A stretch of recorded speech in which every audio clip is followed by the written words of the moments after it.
Good morning students. आज इस video में हम नेक्स्ट टॉपिक के बारे में डिस्कस करेंगे which is types of pure substances. तो प्योर सब्सटेंसेस आप ऑलरेडी चैप्टर के बिगिनिंग में पढ़ चुके हैं कि प्योर सब्सटेंस क्या होता है, जो एक ही टाइप के पार्टिकल से बना हो। ठीक है, pure substances are those substances which are made up of only one kind of particles. ठीक है, तो प्योर सब्सटेंसेस की कैटेगराइजेशन हम दो में करते हैं, one is elements and other one is compounds.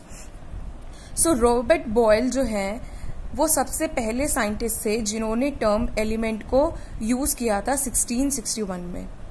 And Antoine Laurent Lavoisier, he was the first one to give the experimental definition of an element. इन्होंने सबसे पहले एलिमेंट की एक प्रॉपर डेफिनेशन दी थी उसकी केमिकल टर्म्स में। So the definition is an element is a basic form of matter that can not be broken down into simpler substances by chemical reactions. Means element एक ऐसा form है matter का। Matter क्या होता है? कोई भी ऐसी चीज जिसका मास है और वो स्पेस ऑक्यूपाई करता है।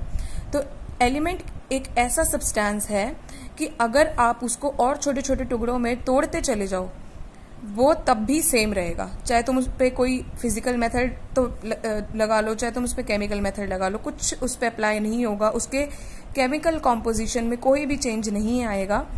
सो एलिमेंट एक वो सब्सटेंस है कि हम उसको केमिकल रिएक्शंस की हेल्प से भी छोटे छोटे और किसी भी केमिकल फॉर्म में किसी भी केमिकल कॉम्पोजिशन में चेंज नहीं कर सकते। उसकी एक ही केमिकल कॉम्पोजिशन रहती है, मतलब उसके अंदर एक ही टाइप के सारे क्या होते हैं, एटम्स होते हैं।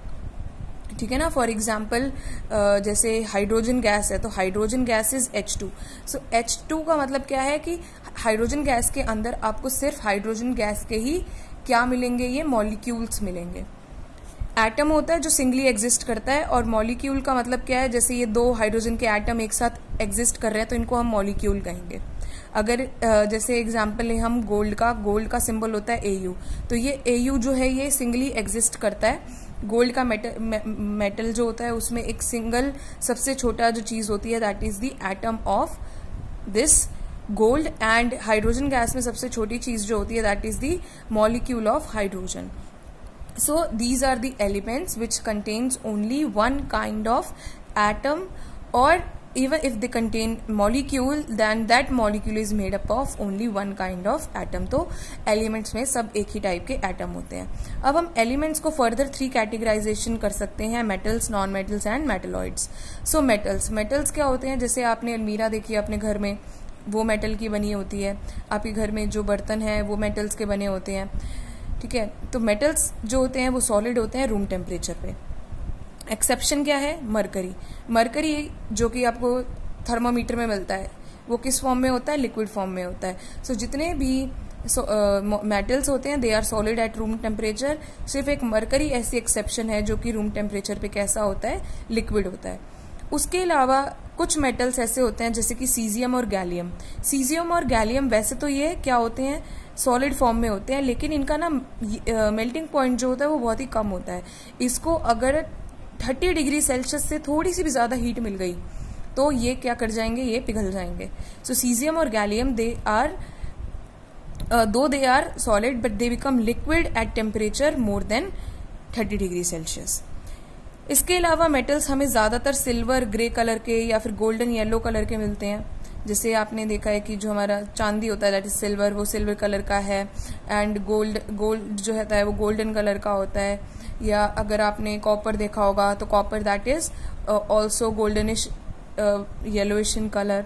सो हमें ज्यादातर मेटल्स जो है वो इस कलर रेंज में मिलते हैं। मेटल्स जो होते हैं दे आर लस्ट्रस मीन्स उनकी एक शाइन होती है। मीन्स मेटल्स देखने में कैसे होते हैं? चमकदार होते हैं, शाइनिंग होते हैं। देन डक्टाइल, मेटल्स जो होते हैं वो डक्टाइल होते हैं। इसका मतलब क्या है कि जो मेटल्स हैं इनको हम थिन वायर्स में कन्वर्ट कर सकते हैं, हम इनको तारों में कन्वर्ट कर सकते हैं। तो डक्टाइल का मतलब क्या होता है? डक्टिलिटी वो प्रॉपर्टी होती है जिसकी हेल्प से हम मेटल को थिन वायर में कन्वर्ट कर सकते हैं। तभी तो हम मेटल्स को तारों के लिए यूज करते हैं। जैसे हमारे घरों में जो तार लगी होती हैं वो किसकी होती हैं? या तो एल्यूमिनियम मेटल की होती है या फिर वो कॉपर मेटल की होती है।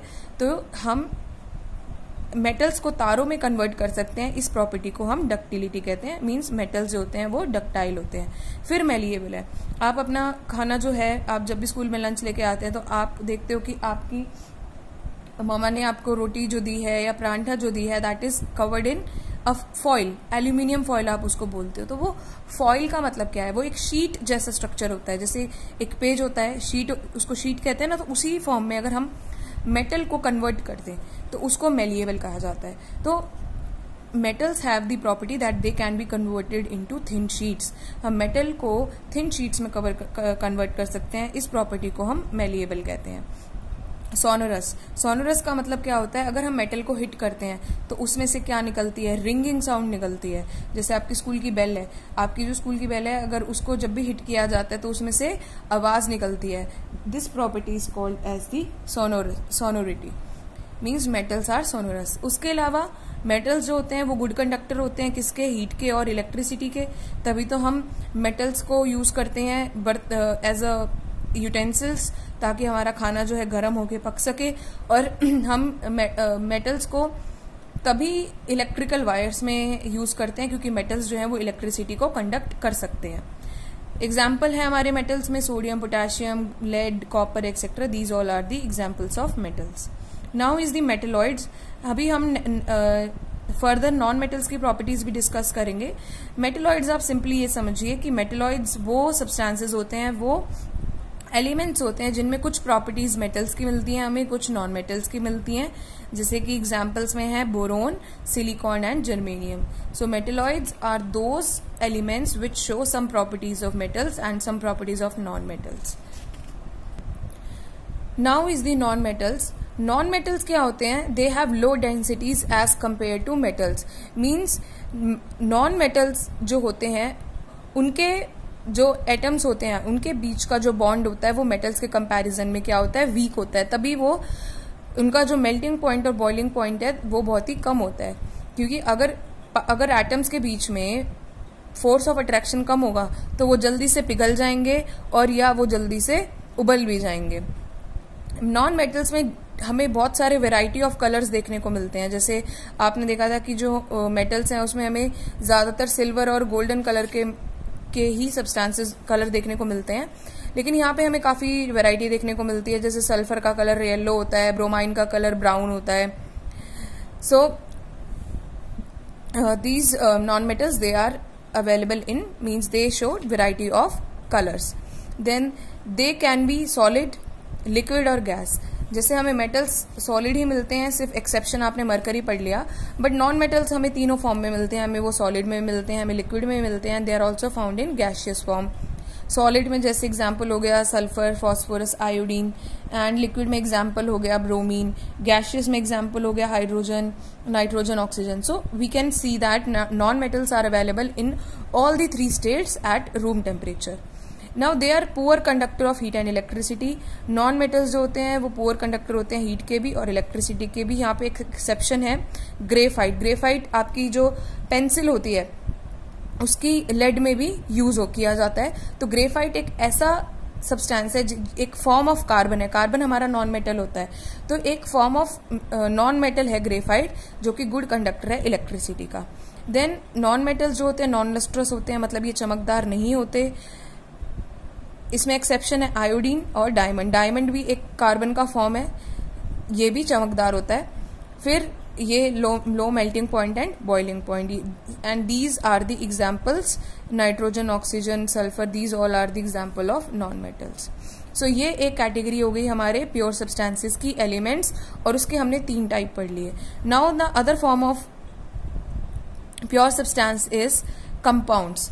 कंपाउंड्स क्या होते हैं, इसमें 2 या 2 से ज्यादा एलिमेंट एक डेफिनेट प्रोपोर्शन में होते हैं, फिक्स प्रोपोर्शन बाय मास होते हैं। जैसे एग्जांपल है वाटर। अब आप वाटर को देखो, वाटर में 2 एटम हाइड्रोजन के होते हैं, 1 ऑक्सीजन का।